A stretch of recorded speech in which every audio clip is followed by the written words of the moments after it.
Zap membangunkan istrinya berulang kali. Rane, gadis itu sulit sekali untuk dibangunkan. "Rane, bangun!" teriak Zap membuat Rane menggeliat. Ia terpaksa membuka matanya. "Berisik banget sih lo," omel Rane. "Kebo banget sih jadi cewek. Gue mau berangkat, mau bareng gak?" tanya Zap. Laki-laki itu sudah rapi dengan kemeja panjang dibalut almet kesayangannya. "Enggak, lo pasti mau naik motor kan? Ya udah, gue pergi duluan." Zap keluar dari kamarnya, sedangkan Rani hanya menguap lalu rebahan lagi. Sarapan pagi yang begitu hening. Kedua pria yang merupakan ayah dan anak itu menikmati sarapan yang sudah disediakan asisten rumah tangga. "Rani belum bangun, Zap?" tanya Adipati setelah sarapannya sudah habis. "Dibangunin malah marah-marah ya." Jadi Zap tinggal. Zap meneguk susu putihnya. Zap lebih suka susu ketimbang kopi. "Sabar ya, Zap." "Iya ya, semoga Rani bisa cepat berubah." Adipati mengaminkan. "Kamu mau bareng ayah ke kantor?" Zap menggeleng. "Aku naik motor aja ya. Hari ini memang hari pertama Zap magang di perusahaan Adipati. Selama 3 bulan ia akan berada di kantor. Mungkin sesekali akan ke kampus." Zap pamit berangkat menggunakan motor metiknya. Adipati tersenyum bangga pada putra satu-satunya. Saat Adipati mau berangkat ke kantor, Rani turun dari tangga sudah rapi dengan res lututnya dan tas kebanggaannya. "Ayah mau berangkat?" tanya Rani sopan. Adipati mengangguk. "Bareng boleh ya?" "Zap jahat tinggalin Rani," ujar Rani sambil mencibikkan bibirnya. Adipati tertawa kecil. "Ayo ayah antar. Kamu mau ke kampus?" Rani menggeleng. "Terus mau kemana?" "Mau cari tempat magang." "Loh, kamu baru mencari tempatnya? Kamu nggak bareng teman-teman kamu?" "Hehe, iya ya. Tadinya Rani mau magang di butik. Tapi ya gitu, Rani nggak srek." "Kamu mau magang di kantor ayah saja mau? Emang bisa ya? Jurusan Rani kan fashion design." "Bisa, nanti ayah atur. Kantor ayah kebetulan juga ada bagian desainnya. Tapi mengenai fashion muslimah gimana?" "Oh, nggak apa-apa ya." Rani mau. Adipati mengangguk. Mereka berdua berjalan menuju mobil. Adipati mengeluarkan mobil dari garasi. Setelah sudah keluar rumah, Adipati kembali mengajak ngobrol menantunya. Dulu awal mula di kantor ayah ada fashionnya karena almarhum bundanya Zaf. Rani yang mulai tertarik dengan perbincangan ayah mertuanya mendengarkan dengan seksama. Almarhum Rani yang membantu merancang semua. Awalnya hanya kerjasama saja dengan rekan bisnis ayah. "Kamu tahu Reska, desainer yang terkenal saat ini?" "Tahu banget ya, dia idola aku. Rani pengen jadi desainer seperti dia," ucap Rani. "Semoga impian kamu terkabul, Rani. Ayah akan mendukung." Jadi awal mulanya Reska tertarik dengan obrolan Rani yang mengenai fashion muslimah.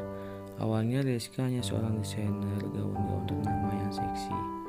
Setelah bertemu bundanya Zaf, Reska tertarik dengan penjelasan Rania, dan terjadilah kerjasama itu. Rania memberikan konsep bagaimana busana muslim yang cocok untuk zaman itu. Namun takdir berkata lain. Rania lebih dulu meninggalkan dunia ini. Setelah beberapa bulan Zaf lahir, dan akhirnya ayah tetap melanjutkan kerjasama itu. Rania tersentuh. Ia mengusap lengan ayah mertuanya itu. "Sabar ya ayah, pasti almarhum bunda bahagia melihat ayah di sini." "Jadi ayah kenal sama Mbak Reska?" Adipati tersenyum. "Sangat kenal. Suaminya kan rekan bisnis ayah. Dan sekarang ayah punya bisnis fashion muslim bersama Reska. Nah, kamu bisa kerja di sana nanti." "Wah, Rani nggak sangka. Berarti Rani bisa ketemu Mbak Reska dong." Adipati mengangguk. "Iya, Reska biasanya seminggu sekali datang ke kantor." "Oh gitu. Galeri Muslim Rania namanya. Kantor utamanya ada di lantai 5 dan 6. Dan alhamdulillahnya butiknya sudah tersebar di beberapa kota di Indonesia." Mata Rani berbinar mendengarkan penjelasan Adipati. "Wah, keren ya. Rani beneran bisa magang di sana ya?" "Iya, masa ayah bohong? Kamu bisa banyak belajar dengan Reska nanti. Siapa tahu kamu bisa meneruskan bisnis ayah yang satu itu." "Makasih ayah. Rani senang banget bisa dikasih kesempatan magang di sana." "Sama-sama, semoga kamu betah." Adipati dan Rani sudah sampai di kantor. Rani berjalan tepat di samping Adipati. Setiap karyawan yang lewat di lobi menyapa atasan mereka. Adipati tersenyum menyapa karyawannya. Beberapa mata wanita yang ada di kantor tersebut menatap gadis muda yang dibawa Adipati. Semuanya heran, siapa yang dibawa oleh pemilik perusahaan itu? Kamu ayah, antar ke lantai 6 ya. Rani mengangguk patuh. Rani kagum, ternyata mertuanya itu adalah pemilik perusahaan. Beruntung juga gue nikahin anaknya. Sayang anaknya bodoh, gak mau gunain harta ayahnya, batin Rani. Rani masih mengikuti Adipati hingga naik lift khusus pejabat tinggi. Rani benar-benar kagum. Dedinya juga seorang pebisnis kurang lebih seperti mertuanya ini. Namun Rani tak tahu pasti kantor dedinya seperti apa. Karena dulu ia sangat malas jika ikut dedinya ke kantor. Saat mereka sudah sampai di lantai 6, Adipati langsung membawa Rani ke ruangan di bagian desain. Pagi Pak Adipati, sapa seorang wanita dengan senyum yang ramah. Rani menatap tak suka wanita itu. Pagi, oh iya Cin, ini anak gadis saya. Tolong bantu dia mau magang di sini. Anak bapak. Maaf, bukannya anak bapak laki-laki. Iya, maksud saya dia menantu saya. Nanti dia bisa jadi asistennya Rizka. Biar saya yang bilang. Baik Pak, ucap Cynthia tanpa bertanya lagi. Kamu ayah tinggal rapat dulu ya. Kalau ada apa-apa bisa hubungi sekretaris ayah. Oke, makasih ya. Sepeninggalan Adipati, Rani berjalan melihat display yang ada di ruangan itu, lalu memegangnya. Wah, keren sih ini, gumam Rani. Gadis itu mengitari ruangan.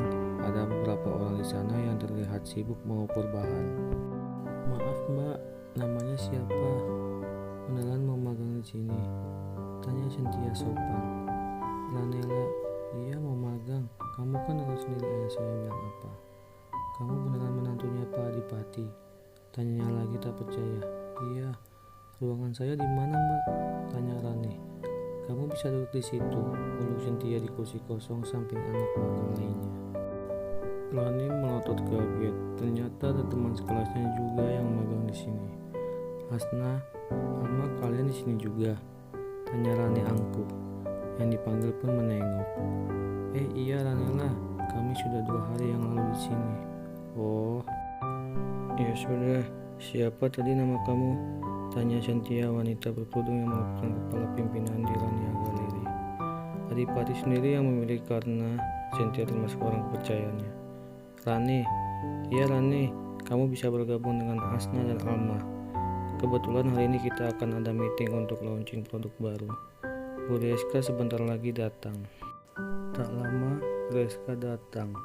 Ia begitu kaget melihat wajah Rani. Rani yang ditatap begitu mengerutkan dahinya. Maaf, kenapa ya Bu? Rania. Rani menghela nafas mengerti maksudnya. Saya Ranela Bu. Oh iya, maaf. Mari ikut ke ruangan saya. Tadi Pak Adipati sudah telepon saya. Rani mengangguk. Jadi kamu yang namanya Rani? Ranela mengangguk. Salam kenal, saya Reska. Selamat datang di Rania Galeri. Semoga kamu betah magang di sini ya. Iya. Kamu istrinya Zaf? Iya. Kamu mirip banget bundanya Zaf ya. Iya, ibu orang keempat yang ngomong begitu. Baiklah, Rani, hari ini kamu ikut meeting ya. Beberapa orang yang ada di lantai 6 yang berkepentingan mengikuti rapat segera turun ke lantai 5, di mana ruangan meeting berada. Rani mengikuti Reska yang merupakan atasan saat ini. Hasna dan Alma menatap Rani yang keluar ruangan mengikuti atasan mereka. Mereka sudah duduk manis di ruangan meeting, menunggu direktur utama datang.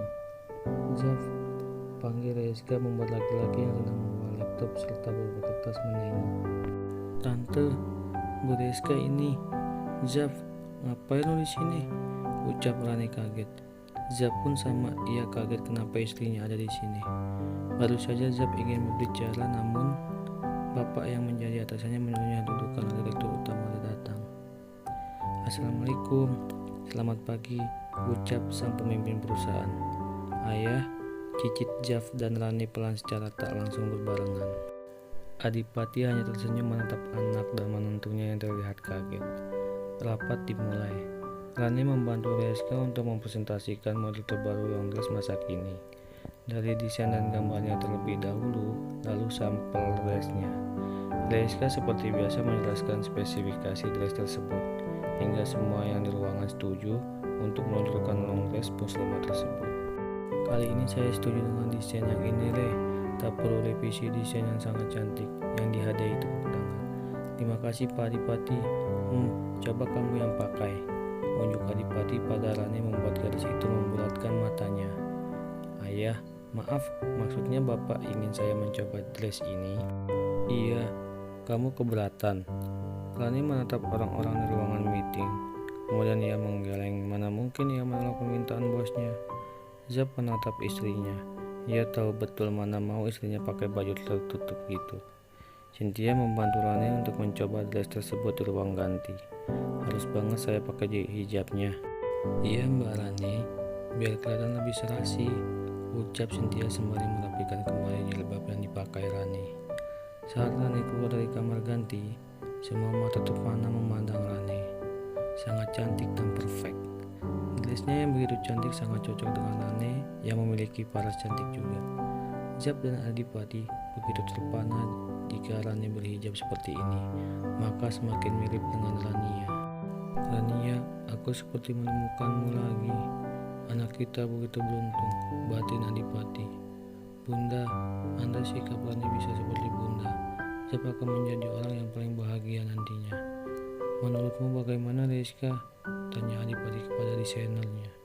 Perfect, Rani sangat cocok memakai itu.